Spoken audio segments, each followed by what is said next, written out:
welcome back to my channel. 1, subscribe, and 2, make sure when you do subscribe, click on the notification bell to receive a notification when I upload video.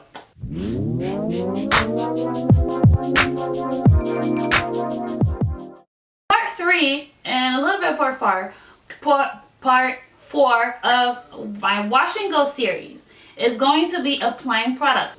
This step, there's a little special bonus step, so let me talk about that for a little bit before I move on to applying the gel. So this step I do occasionally, not all the time. So this specific step is sometimes when I feel like my hair needs a little boost, especially if I've done a protein treatment. If I feel that my hair needs a little boost of curl definition.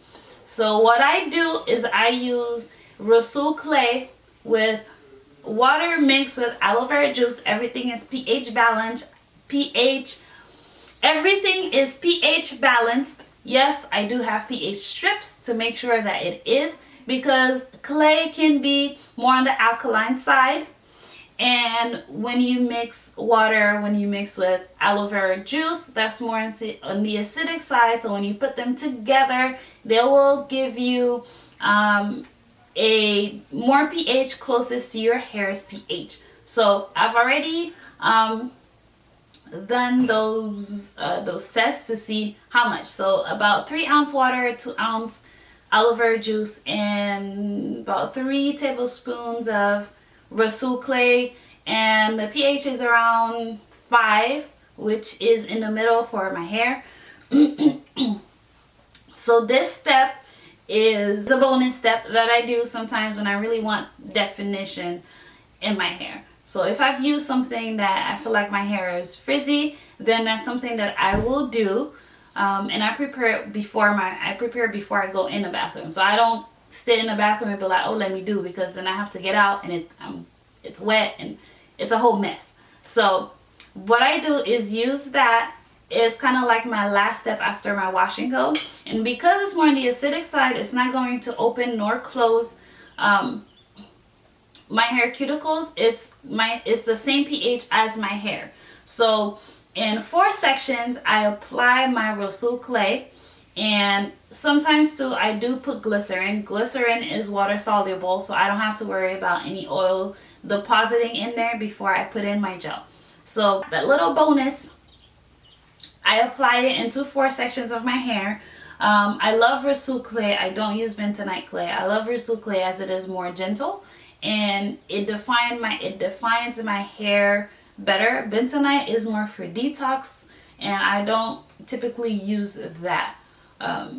I don't use it at all. So I use more Rasul clay, and I apply it 4 sections in my hair, and you guys will see there is a noticeable difference when I use my Rasul clay, my wash and go, versus when I don't.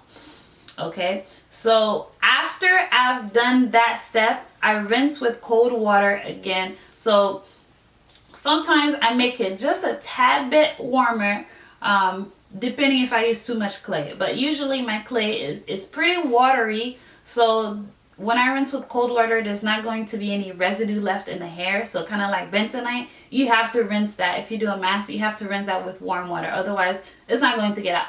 So I rinse my hair with cold water, and after I do that, my hair is nice and defined. It's nice. So after I rinse, I do not use a leave-in conditioner. I do not, because I don't want to soften up my hair cuticles again after I've closed them. So since I pretty much use botanical gels, things that have a little bit more moisture, they're more on the moisture side, more softer, the leave-in is going to be counterproductive. I don't want to soften up my hair again because it is a conditioner. I don't want that. I don't want that again. And because I just pretty much sealed everything, I don't want to soften up my hair before putting the gel. Now, the gel is not supposed to penetrate into the hair. It's supposed to just sit and help enhance your curl.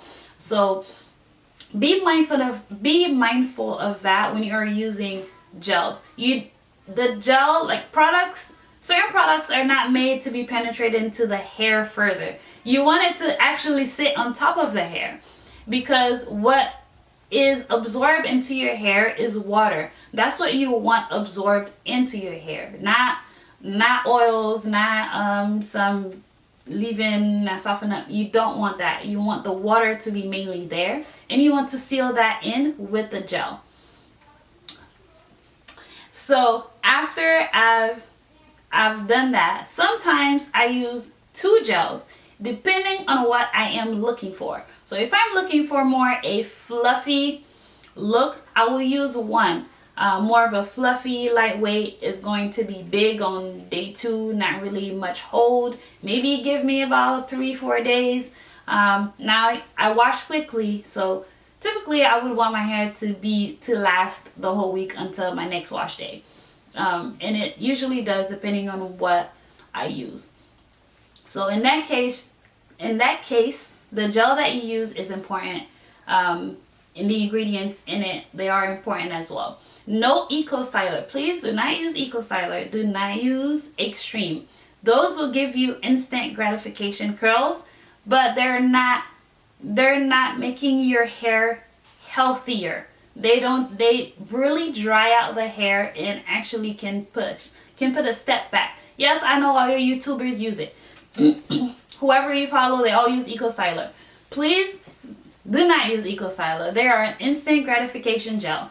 They don't really provide anything healthy for the hair, and over time your hair will start to dry out. I've used Eco Styler, and after about day 2, my hair feels totally dry. No matter how much stuff I would put in it, it just go dry and crunchy. So I stopped using it about 3, maybe 4 years ago.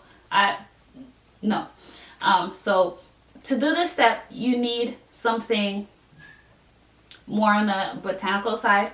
So things like, currently I'm using, there are certain things I'm trying just so I can recommend. So my favorite right now is the Main Choice Bold Do It for the Fro Bold Buttery Gel. That's the only one that does not flake when I mix it with my other gel.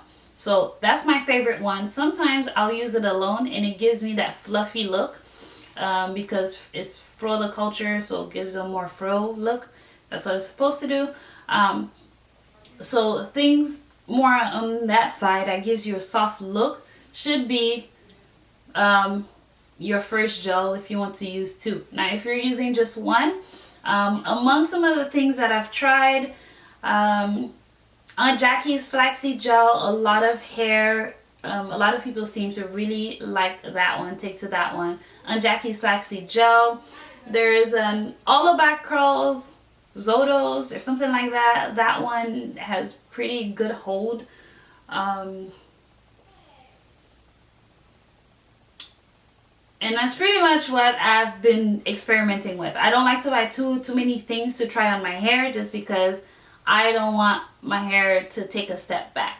So after that, I apply the gel to my wet hair. If I'm going to use 2 gels, then what I'll do is I'll apply the first one to all 4 sections first. I don't rake, I don't do anything yet. And then once I do the second gel, then I'll go into smaller sections and rake through. Okay, now if I'm using 1 gel, which I think I'll be using in that video, I'm just going to apply to each section and rake through. My water is still running because I do want water in my hair.